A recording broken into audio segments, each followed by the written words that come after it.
Bueno, pues mil gracias por venir primero. Espero que mil gracias también por mantenerse despiertos.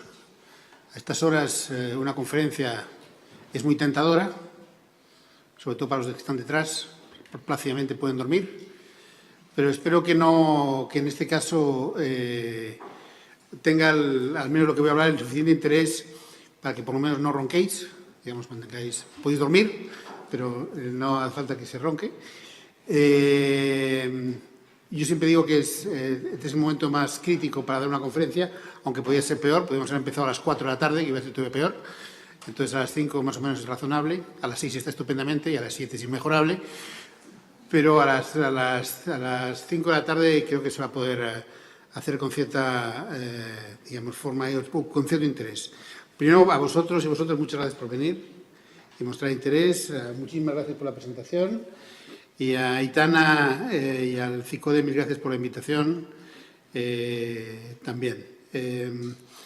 La intervención se va a dividir en 4 partes. Un poco voy a analizar la parte de situación global actualmente en materia de derechos humanos. Después voy a ir a la parte europea, después a la parte española y finalmente, cuando estemos todos deprimidos suficientemente, la última parte de la intervención trataré de explicar un poco las salidas a esta situación, porque claro, si no vamos a acabar todos deprimidos aquí y a medida que se hace la noche más deprimidos todavía. Entonces, eso es un poquito, pero eso sí, no hay que decir que la situación global no es fácil y va a haber una parte inevitable de cierta depresión leve cuando hablemos en la primera parte de la conferencia. ¿Qué hay de nuevo en esto de lo que está ocurriendo en el mundo y qué es de antiguo, ¿no? Porque siempre se violaron los derechos humanos, ¿o no? Siempre. Entonces, cuando me hago esa pregunta a mí mismo, me preocupo todavía más, porque es verdad que yo, después de tanto tiempo hablando con gobiernos y tratando con violadores de derechos humanos, la diferencia fundamental que veo es que hubo un tiempo, todavía existe en una parte del mundo, en el que los gobiernos se avergonzaban de violar los derechos humanos. Entonces, íbamos a hablar con cualquier gobierno y entonces casi ningún gobierno que yo conozca nos decía, sí, torturamos a nuestros ciudadanos. No. Intentaban escurrir el bulto, hablaban de casos aislados, errores judiciales, falta de recursos, hechos excepcionales, nunca eran generalizados. O sea, violar los derechos humanos no era motivo de orgullo público. Hoy los límites de lo que se considera aceptable han cambiado. Entonces hay gobiernos, no académicos, que siempre ha habido, aquí no significa que estoy criticando a los académicos, sino que siempre ha habido los académicos que, bueno, pues hay quienes han negado el Holocausto, lo hablamos hoy en la clase, hay quienes se han comportado con cierta irresponsabilidad, pero eran académicos, no tenían un poder de influencia sobre la vida y la muerte. Hoy hay gobiernos que están orgullosos de violar los derechos humanos. Y te lo dicen así a la cara. Hay otros que no, pero hay una parte muy poderosa que lo hace. Entonces, ¿cuál es la base de esta diferencia con respecto a otras situaciones del mundo? Por eso lo comparamos un poco, aunque parezca un poco, con los años 30, con la década de los 30 del siglo pasado. Porque en el fondo hay una parte de gobiernos que utilizan cínicamente el concepto del nosotros contra ellos, con el fin de instalar en su opinión pública una agenda deshumanizadora. Una agenda deshumanizadora que se basa o tiene su expresión en discursos de culpa, odio y miedo. Y nunca como antes, desde hace mucho tiempo, nunca desde la década de los 30, aunque luego podemos discutir si es así, ha adquirido un relieve global este discurso del odio, de la culpa y del miedo nunca vista. Y no se trata de casos aislados, de gobiernos poco influyentes, al contrario, se trata de gobiernos muy influyentes. Entonces se trata, por ejemplo, de Trump en Estados Unidos, se trata de Orbán en Hungría, se trata de Erdogan en Turquía o se trata de Duterte en Filipinas. es un tipo de político que dicen ser antisistema y están en el poder y disponen de una agenda tóxica que deshumaniza a grupos enteros de personas. Y cuando se deshumaniza desde el poder a poblaciones enteras, las violaciones de derechos humanos se precipitan. Entonces, aquí estamos hablando, por ejemplo, para dar algunas perlitas, ¿no? Trump tiene muchas perlitas. Por ahí podemos escoger cualquier perlita. Pero algunas especialmente dice: yo reimpondría los simulacros de ahogamiento y cosas mucho peores.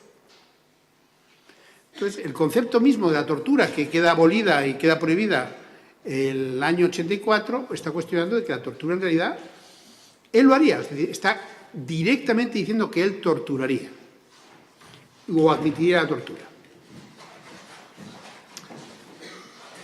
Theresa May, la primera ministra británica, siendo ministra de Interior, dijo que el Convenio Europeo de Derechos Humanos, que un poco europeo, que es como nuestra Constitución Europea de Derechos, no solo no aportaba nada a la prosperidad del Reino Unido, sino que además hacía el país menos seguro. El marco internacional. El filipino Rodrigo Duterte, no tiene desperdicio. Él tiene una guerra particular contra las drogas, en la cual él mismo reconoce que ha torturado y asesinado gente. Sin ningún problema. Él declaró: Hitler masacró a 3 millones de judíos, cosa que en principio es inexacto, fueron muchos más. Ahora hay 3 millones de drogadictos, me encantaría matarlos. Esto dice el presidente de Filipinas. Hoy se está discutiendo en Filipinas si se reimpondrá la pena de muerte. Y están debatiendo no si se reimpone la pena de muerte, sino se reimpone por ahorcamiento, fusilamiento o cualquier otro método. Erdogan, el presidente de Turquía, dice: la democracia, la libertad y el Estado de Derecho no tienen absolutamente ningún valor ya.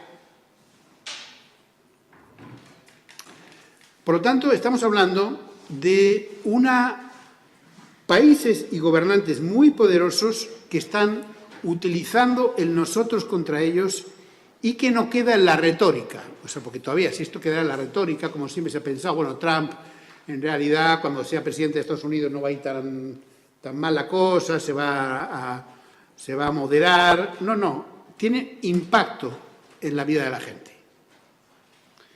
Entonces, los gobiernos alcanzan acuerdos que menoscaban el derecho a solicitar asilo, aprueban leyes que restringen la libertad de expresión, incitan a asesinar a personas simplemente por consumir drogas, legitiman la violencia masiva, la vigilancia masiva de la gente y amplían todos los poderes policiales, ¿no? Países como China, Egipto, Etiopía, India, Irán, Tailandia o Turquía llevan a cabo campañas masivas de represión.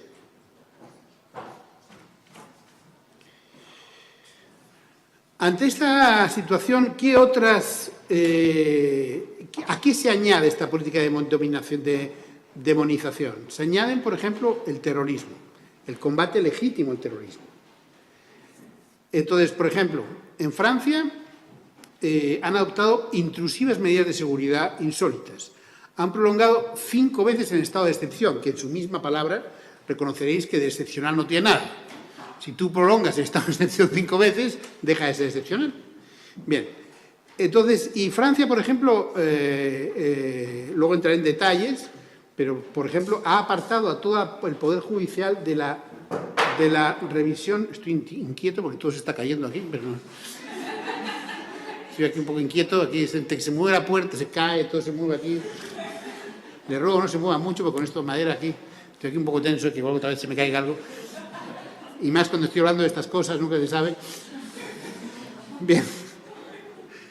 Entonces, y luego el Reino Unido, la cuna europea de la democracia contemporánea, pues tiene todo un sistema de vigilancia increíble de sus ciudadanos y de otros, sin ningún poder judicial. O sea, lo que apartan, una característica de estos regímenes excepcionales es que apartan la vigilancia del poder judicial. Dan poderes a la policía y apartan la vigilancia del poder judicial, ¿no? Entonces, tiene una parte con inmigrantes, otra parte de represión a los disidentes, los sellos. O los sellos son, por ejemplo, el aumento de la retórica antifeminista y anti-LGBTI en ciertos países.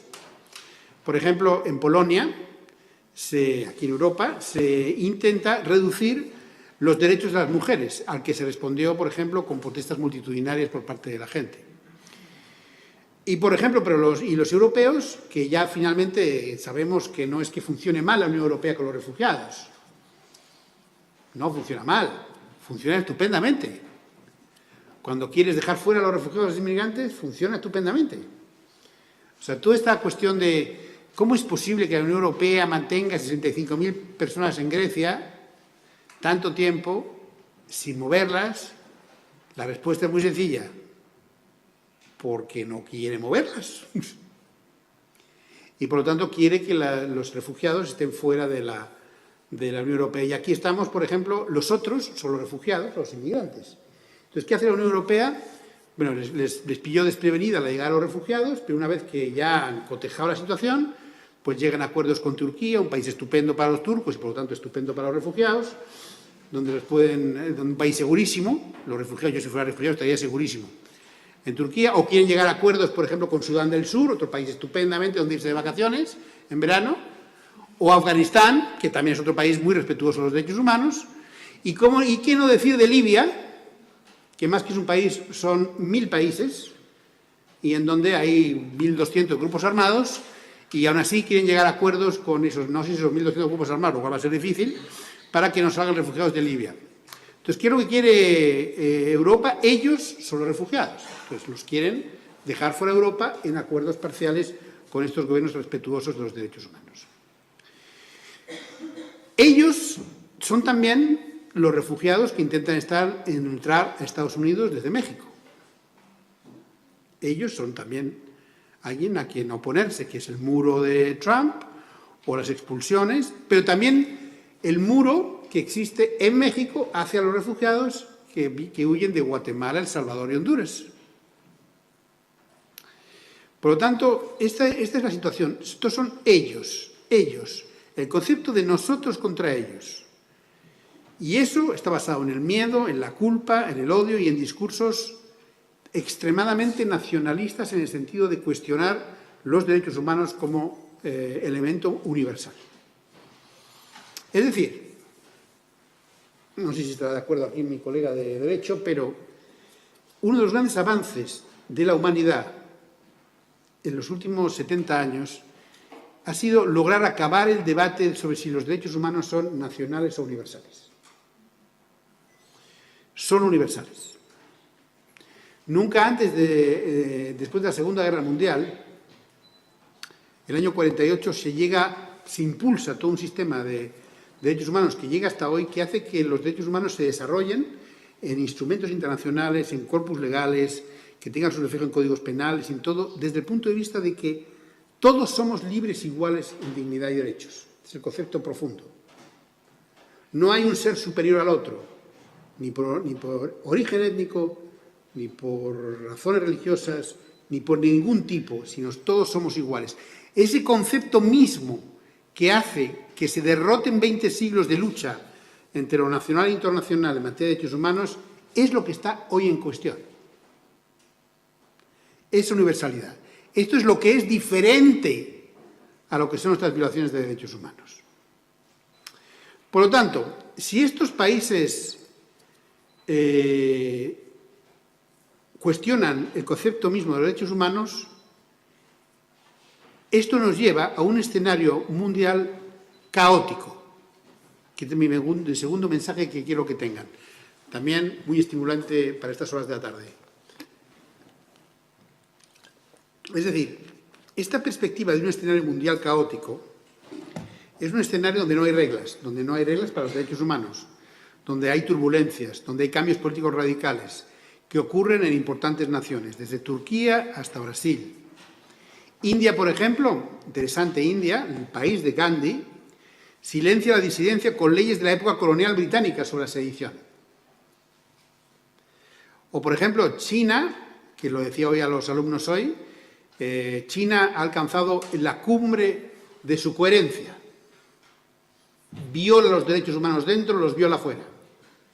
Entonces, porque por muchos años fue el gigante dormido, pero hoy no. Hoy tiene una política exterior que viola los derechos humanos, en parte el gobierno, en parte con sus empresas, y viola los derechos humanos dentro. Y crea un laberinto de leyes de seguridad nacional. En África, en ese escenario caótico, en África, por ejemplo, países como Burundi, Gambia, Kenia y Sudáfrica, el país de Mandela, dan la espalda a la Corte Penal Internacional. Luego podemos entrar en detalles por qué, hay algunas razones, pero en fin, da la espalda a la Corte Penal Internacional. Rusia cuestiona toda su sociedad civil, no existe para ellos una sociedad civil independiente y ha retirado incluso simbólicamente su firma de la Corte Penal Internacional. Si miramos, por ejemplo, lo que está ocurriendo en el Golfo Pérsico, toda esa parte, ¿no? Ahí, ¿quién está liderando esos 5 países, 6 países? ¿Quién es? Arabia Saudí, un país respetuoso de los derechos humanos, no cabe duda. Y lidera, no solo lidera lo que ocurre dentro, es otro país también, como China, muy coherente.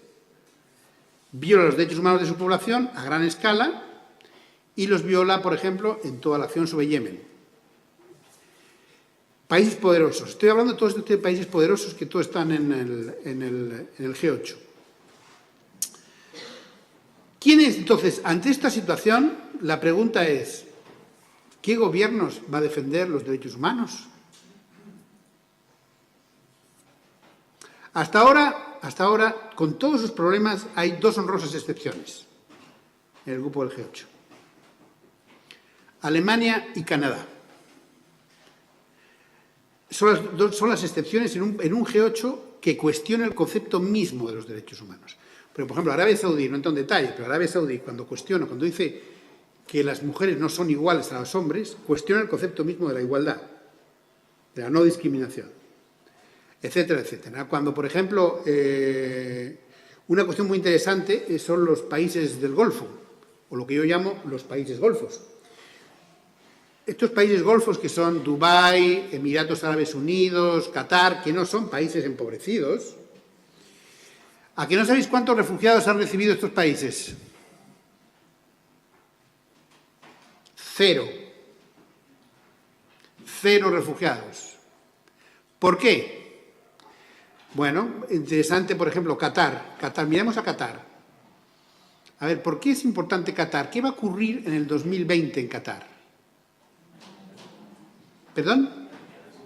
¿Ves? Hay gente que le gusta el fútbol aquí. Bien, bien. Entonces, un país con gran tradición futbolística, Brasil, España y Qatar, los países con mayor tradición futbolística. Qatar va a hacer el Campeonato del Mundo de Fútbol. ¿Qué hace? ¿Cómo está construyendo los estadios, ese lugar de buen clima? ¿Cómo están construyendo los estadios en Qatar? Con mano de obra esclava. Por lo tanto, es muy curioso, en Qatar, en su población, ¿cuánto es la población extranjera laboral en Qatar? El 92%. Cataríes, lo que se dice cataríes, trabajar, no trabajan muchos. Entonces, el 92%. Entonces, tienen esos esclavos que construyen estadios y, entonces, por lo tanto, no reciben refugiados porque no pueden crear una segunda clase. Claro, al refugiado no lo vas a llevar a Qatar a que construya los estadios. Entonces, en parte por eso no reciben refugiados. Porque ya tienen los inmigrantes, indios, pakistaníes, indonesios, que van para allá. Entonces, ante este escenario es caótico porque no hay reglas. Cuando cuestionas los derechos humanos es reglas, es derecho procesal, es derecho internacional. Son reglas por las cuales, si se cumplen, existe igualdad ante la ley, existe la posibilidad de la democracia, del contrapeso de poderes. Entonces, cuando tú cuestionas los derechos humanos, cuestionas las reglas y la estabilidad del mundo. O sea, más derechos humanos es igual a más estabilidad. Por lo tanto, cuando tú lo cuestionas todo. Entonces, si hay un mundo tan polarizado, tan caótico, en el que los gobiernos más poderosos no cuestionan el concepto mismo de los derechos humanos, ¿cómo se van a llegar a acuerdos globales entre los gobiernos? Lo hemos visto ahora, la reunión que tiene el G20. Han quitado de la discusión final el cambio climático. El cambio climático ya no existe en las discusiones del G20. ¿Cómo van a hablar de repartirse a los refugiados? ¿Quién va a repartirse a los refugiados? Si no creen en el derecho del refugio, el derecho al asilo. ¿Cómo van a combatir la tortura si creen que la tortura es útil? Las tendencias más positivas en materia de pena de muerte, por ejemplo, nuevo ruido, esto los fantasmas. Pena de muerte, por ejemplo. Pena de muerte, tendencia positiva. Está evolucionando hacia a un mundo sin pena de muerte. Hoy hay 145 países que han abolido la pena de muerte. ¿Ahora qué va a pasar? ¿Qué va a pasar con esas tendencias positivas?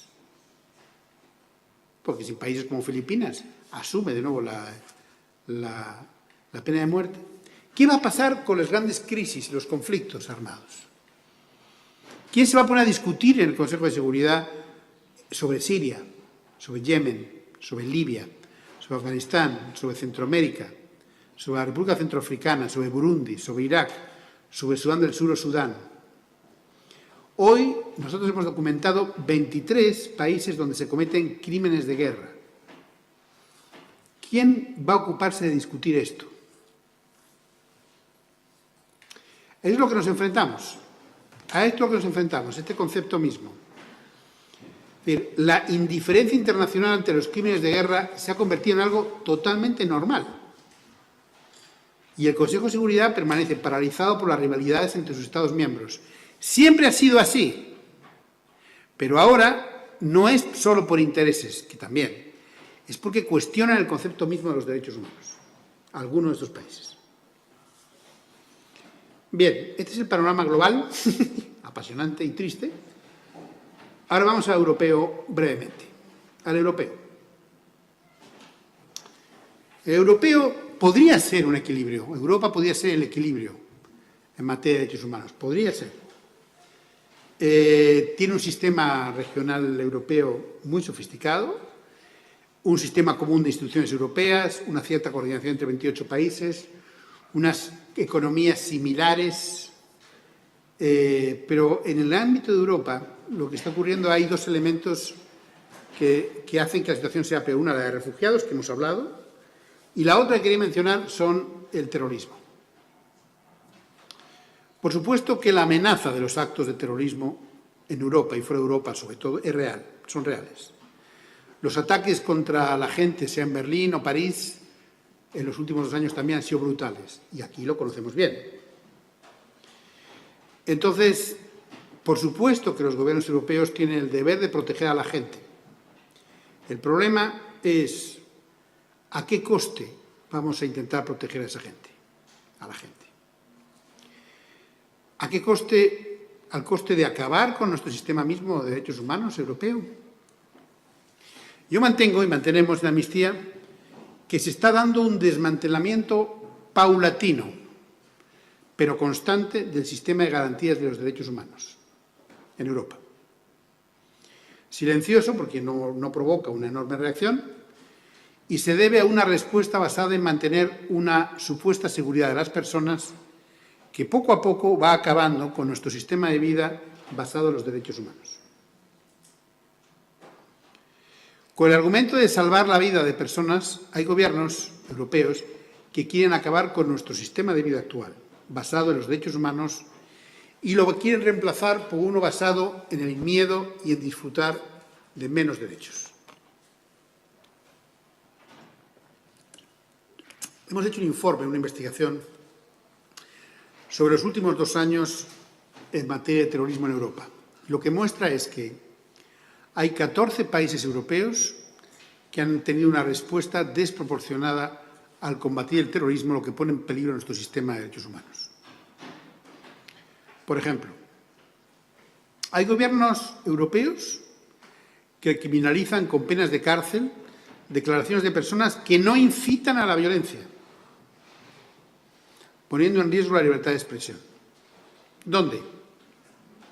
En Bélgica, en Francia, en Holanda, en Polonia o en España. Aquí estamos hablando, por ejemplo, de enaltecimiento de terrorismo o, en Francia, glorificación del terrorismo. Para darles un dato. El día en que ETA deja de matar en España, ese año 2011, solamente se procesó y condenó a una persona por enaltecimiento de terrorismo. El año 2016, 5 años después de que ETA dejara de matar y el Grapo no exista, se condenó por enaltecimiento de terrorismo a 28 personas.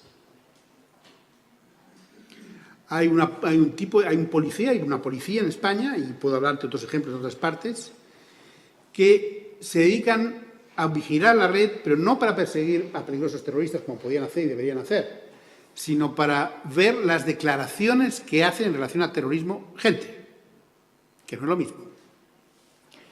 Entonces, estamos viviendo una época en que el enaltecimiento del terrorismo, en el que las definiciones de ambigüedad del terrorismo, todo eso son cada vez más grandes y aplican a más gente.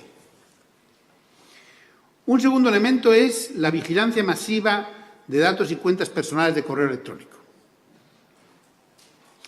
Aquí, ¿quiénes son los principales? Austria, Bélgica, Francia, Alemania, Hungría, Holanda, Polonia o el Reino Unido. Eso significa que que los gobiernos vigilan la Internet, hacen vigilancia masiva de cuentas de datos personales sin autorización judicial.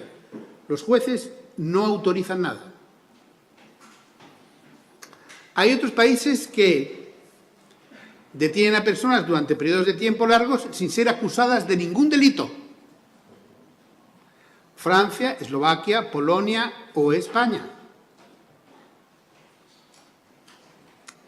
Por ejemplo, hay otros países en Europa que realizan arrestos y registros domiciliarios sin autorización judicial. Y todo ello basado en leyes cada vez más ambiguas. Francia, por supuesto, se lleva la palma. Francia, en 1 año y medio, ha hecho 4.500 registros domiciliarios. Y vosotros pensaréis, ¿y captado y detenido a peligrosos terroristas? Solo un 1% de esos registros domiciliarios han dado lugar a cargos contra las personas. ¿Qué es lo que te muestra? Que son indiscriminados. Y, por supuesto, tiene una tendencia musulmana creciente.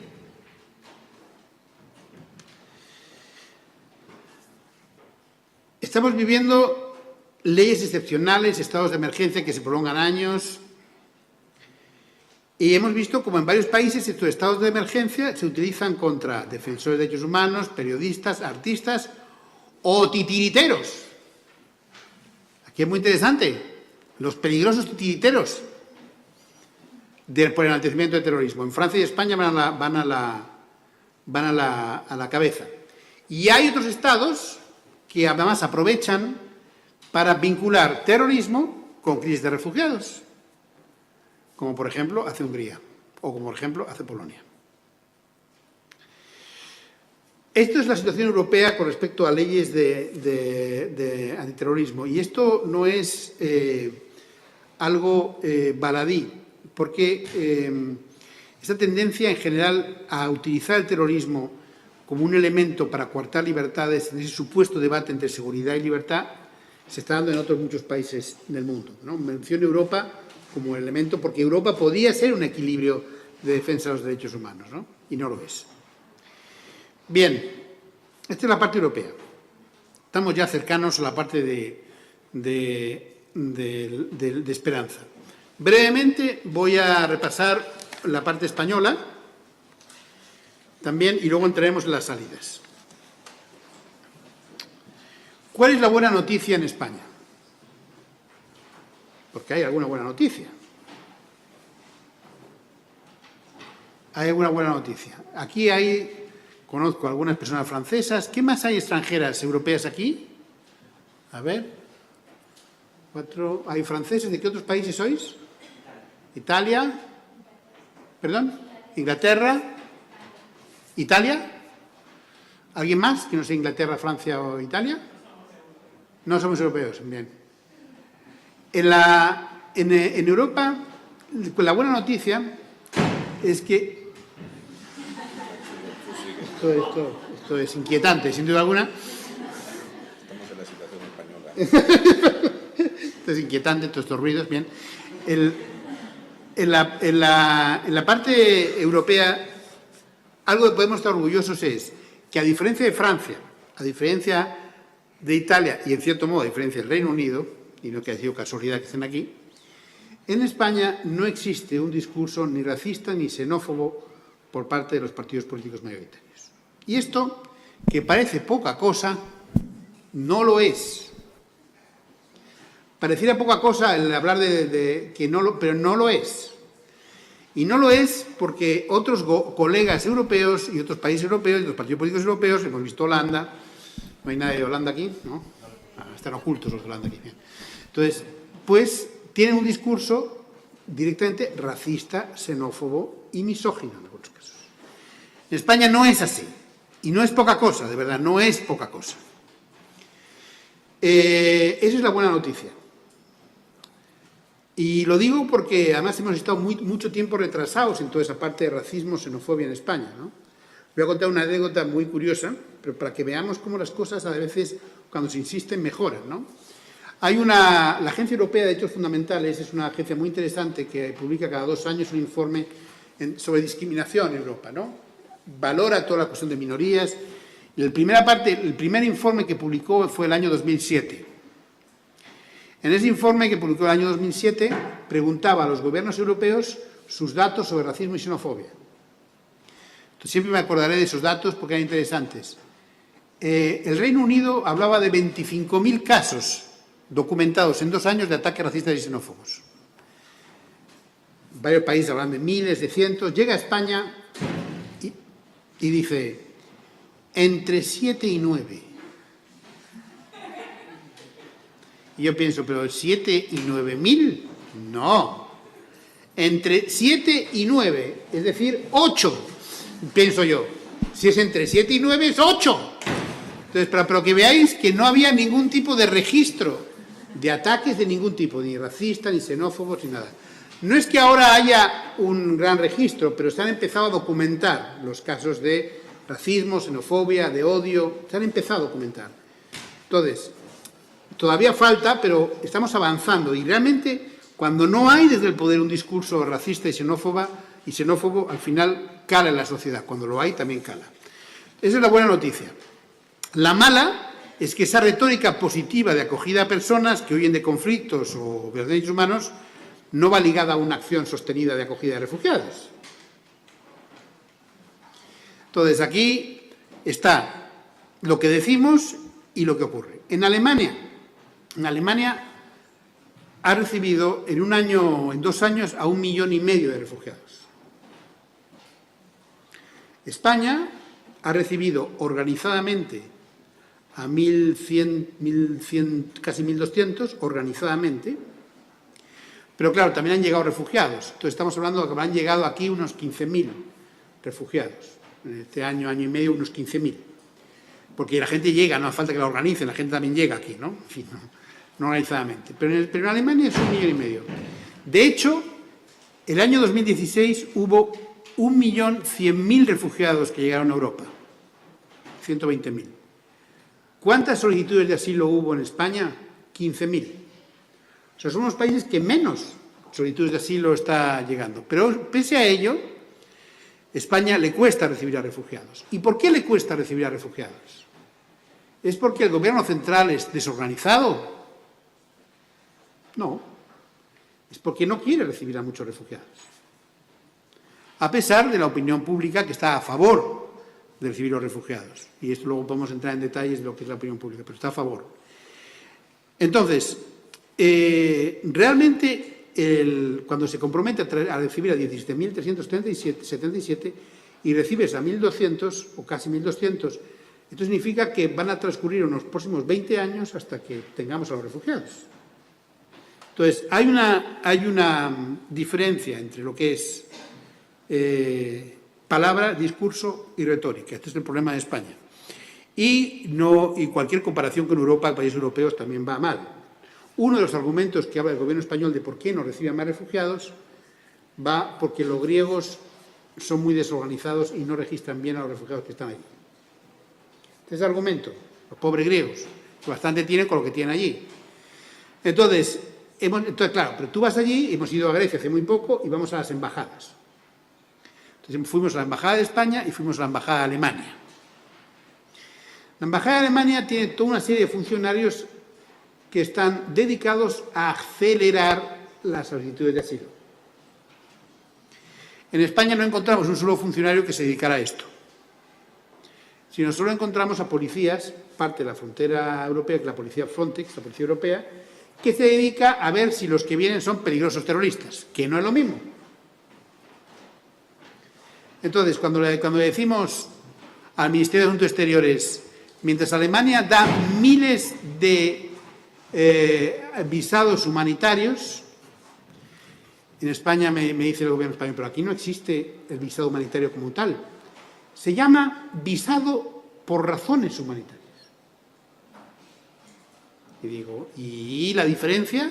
Entonces hay todas unas cosas muy complejas de diferencia entre visados humanitarios y visados por razones humanitarias que me recuerdan a una película británica célebre llamada La vida de Brian, que ustedes habrán visto y recordado, en el cual se hablaba de los grupos armados palestinos y los grupos palestinos armados, y esto es lo que en realidad reflejaba la diferencia entre visados humanitarios y visados de razones humanitarias. Por lo tanto, no hay. Y, además, el gobierno español presume de que realmente lo ha hecho muy bien en su frontera sur, es decir, en Ceuta y Melilla, y que por eso llegan pocos, ¿no? Ceuta y Melilla es un lugar curioso para ¿quién había estado en Ceuta y Melilla aquí? ¿Ha visto algunos? ¿Sí? Es un lugar curioso, Ceuta y Melilla, ¿no? En parte porque está en África, y en parte porque el lugar es el único lugar de España donde no rigen los mismos leyes. Entonces, por ejemplo, primero, para pedir asilo,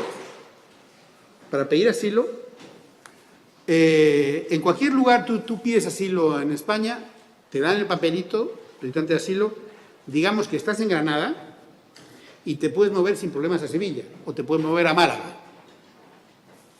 Pero si tú estás en Ceuta y Melilla y te dan el papel, tú no te puedes mover a la península hasta que te autorizan a moverte, por ejemplo. También es un lugar curioso donde hay guardias civiles que están transitando entre una valla y la segunda, porque tiene 3 vallas, ¿no? Ceuta y Melilla tiene 3 vallas, Melilla sobre todo, 3 vallas. Entonces saltan las personas que intentan llegar y caen en territorio español entre las 2 vallas. Según el gobierno español, este territorio lleno de guardias civiles entre las 2 vallas no es exactamente territorio español, sino territorio fronterizo. Y entonces no se aplica la ley de extranjería. Eso significa que cuando caes ahí te pueden devolver sin ningún trámite a Marruecos, donde te recibe la simpática gendarmería marroquí y te somete a malos tratos. Y cualquier persona que tiene que tener derecho a cuestionar ser devuelto a un país donde corre riesgo de ser sometido a torturas o malos tratos. Pero en España no, en España los devuelven directamente. Entonces le digo al gobierno español, le dije, entonces la ley de extranjería no aplica ahí. No, ahí no. Le digo, ¿y otras leyes aplican? Por ejemplo, imagínense que soy un número de la Guardia Civil, me cae fatal mi sargento y le pego 2 bofetadas. ¿Se aplica ahí la ley o tampoco? No, eso sí. Ajá. Entonces, ¿por qué se aplica para unas cosas y no se aplica para otras? Ceuta y Melilla es un lugar realmente donde ocurren 8 tipos de diferentes violaciones de derechos humanos. Luego, si quieren más detalles, les doy. Pero este es el segundo elemento. Entonces, el gobierno español presenta esto como un modelo, el acuerdo con Marruecos, como un modelo que debería exportarse a otros países europeos. Esa es la otra dificultad que tienes. Cuando haces un discurso favorable a los refugiados y, sin embargo, piensas que lo que haces en Ceuta y Melilla está bien, ¿no? Devoluciones en caliente, nadie puede pedir asilo que no sea sirio. Hay unas salas en Ceuta y Melilla donde la gente puede pedir asilo. ¿Se enfrenta a expertos en asilo? No, solo policías. ¿Y quién puede pedir asilo? Solo los sirios. No pueden pedir asilo los subsaharianos de la República Centroafricana o los de Sudán del Sur no pueden pedirse. Solo los sirios. Entonces, claro, si el discurso luego no va seguido de todos estos cambios en política que son necesarios, pues es importante que no hay una coherencia. El otro elemento de España preocupante es todo lo que hemos hablado de el terrorismo, el enaltecimiento del terrorismo, de que limitan la libertad de expresión y que tienen su reflejo también en las leyes de seguridad ciudadana ahora sometidas a reformas. O sea, la libertad de expresión, hay un problema en España, como bien sabéis, con la Ley Orgánica de Seguridad Ciudadana y que hace que tengamos un problemita en relación con la participación pública en manifestaciones, en las reuniones en manifestaciones espontáneas, en lo que tiene que ver con grabar a miembros de la Fuerza de Seguridad en el ejercicio de sus funciones, puede tener una multa de 30.000 euros. Y todo esto va centrado a una misma tendencia europea de aumentar los poderes de la policía. Por aquí estaremos de acuerdo, y también aquí mi colega de Derecho es interesante ver su opinión. Aparentemente, bajo la premisa de la Ley Orgánica de Seguridad Ciudadana, aparte del derecho penal y lo lleva al contencioso administrativo, todas las cuestiones que tienen que ver con la Ley Orgánica de Seguridad Ciudadana. Eso, en principio, parece positivo. Nadie va a la cárcel. Como antes ocurría, que tenían multa y cárcel. Pero claro, como bien sabemos también, cuando estás en el ámbito penal, rige la presunción de inocencia. Pero cuando estás en el ámbito civil, o en el contencioso administrativo, también rige la presunción de veracidad del funcionario público. Es decir, el funcionario público dice la verdad hasta que se demuestre lo contrario, que es muy diferente a la presunción de inocencia. Entonces, y han aumentado las multas. Por lo tanto, reduces el control judicial, aumentas el poder de la policía, aumentas las multas y se llega a un sistema arbitrario. Esto es lo que está ocurriendo también. Ahora hay una oportunidad de reforma, ¿no?, con la Ley Orgánica de Seguridad Ciudadana y suprimir todos estos aspectos tan preocupantes para los derechos humanos. Un último elemento con referencia a España en este contexto es, en España tenemos un problema serio de falta de investigación de tortura y malos tratos a detenidos.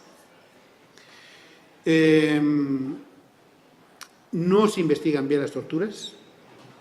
Si es por terrorismo, se investiga muy mal. La práctica forense es mala. Y un ejemplo muy claro es, el último año, el Tribunal Supremo anuló parcialmente una condena por terrorismo por falta de investigación de torturas. 2. El Tribunal Europeo de Derechos Humanos, desde el año 2010, ha condenado a España 8 veces, porque los casos de tortura y malos tratos en régimen de incomunicación no se investigan adecuadamente por parte de los jueces. Bien, este es un poco el repaso, así muy breve, de lo que tiene que ver con España relacionado con demonización, nosotros versus ellos. Hay otras cuestiones que podemos hablar más tarde. Bien, este es el panorama. Por lo tanto, el panorama es diferente a otros años. Es decir, la situación es diferente. Entonces, ¿cuáles son las salidas a esta situación? Y aquí termina mi conferencia porque no hay salida. No. ¿Cuáles son las salidas a la situación? 1. Necesitamos universalidad de los derechos humanos. Necesitamos reivindicación de la universalidad. Es claro que el sistema de Naciones Unidas necesita revitalizarse, pero en estos momentos no lo podemos cuestionar. Necesitamos cambiarlo, pero hay que tener mucho cuidado con querer cambiar un sistema cuando los más poderosos se oponen a ese sistema y quieren terminar con él.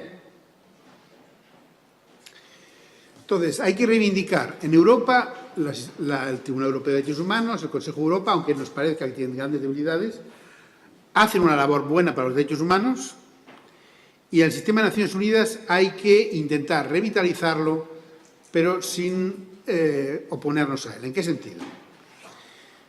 Hay un movimiento internacional formado por gobiernos y sociedad civil para cuestionar el derecho al veto del sistema del Consejo de Seguridad de Naciones Unidas.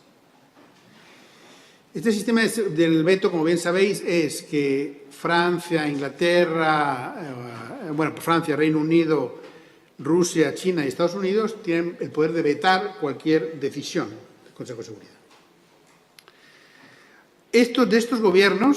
De estos gobiernos, actualmente hay 4 o 3,5, si somos optimistas, que cuestionan el sistema universal de derechos humanos. Reino Unido todavía está por verse, pero si cuestiona el sistema regional europeo, cuestiona la universalidad de los derechos humanos. Entonces, esto ya es peligrosísimo. Dejar con veto a estos 4 países es muy peligroso. Entonces, más que nunca estamos intentando construir una coalición en la que ya hay 110 gobiernos y hay ONGs para que se aumente la presión, para que se renuncie voluntariamente al derecho al veto cuando lo que se discute en el Consejo de Seguridad son crímenes de guerra, crímenes contra la humanidad o genocidio.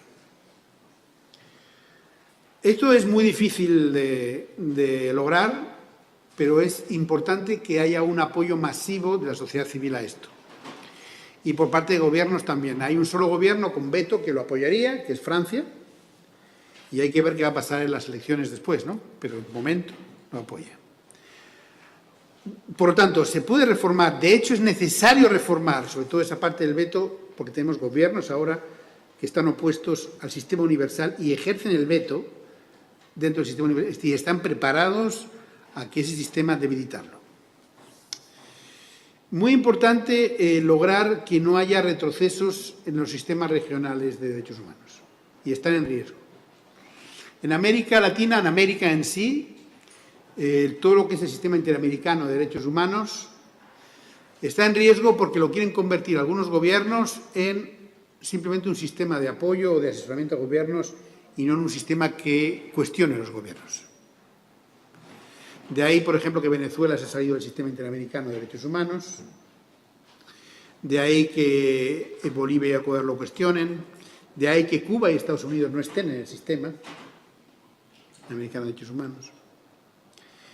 El Tribunal Europeo de Derechos Humanos está a punto de ahogarse por falta de recursos, por la cantidad de peticiones que hay en el tribunal, porque como cada vez funcionan menos o peor los sistemas judiciales como garantías en muchos países europeos, están yendo los casos al Tribunal Europeo de Derechos Humanos y se encuentra casi desbordado.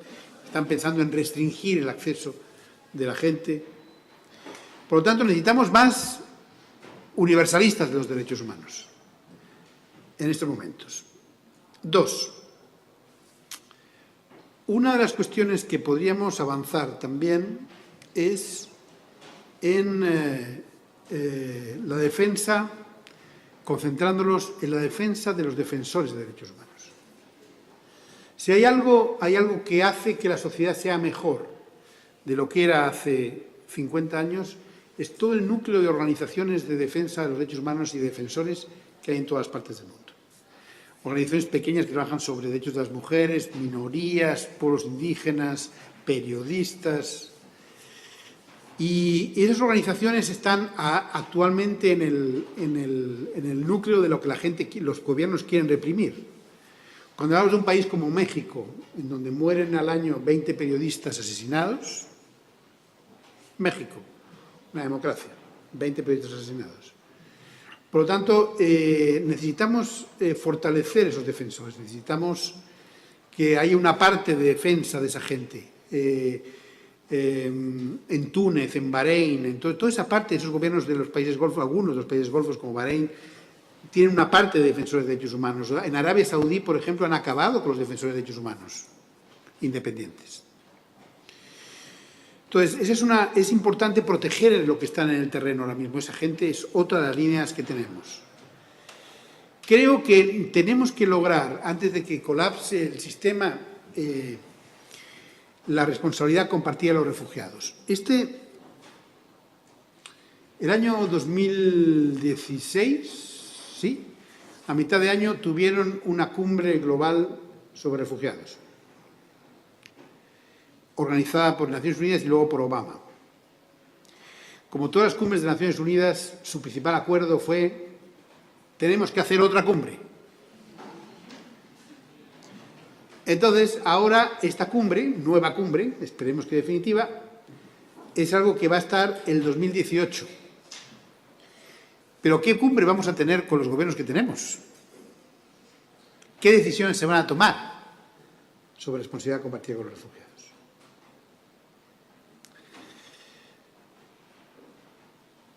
Finalmente, otra de las cuestiones que ocurren con estos gobiernos que actualmente cuestionan la universalidad de los derechos humanos es algo que caracteriza a Trump, a China, a Putin, es el tráfico de armas.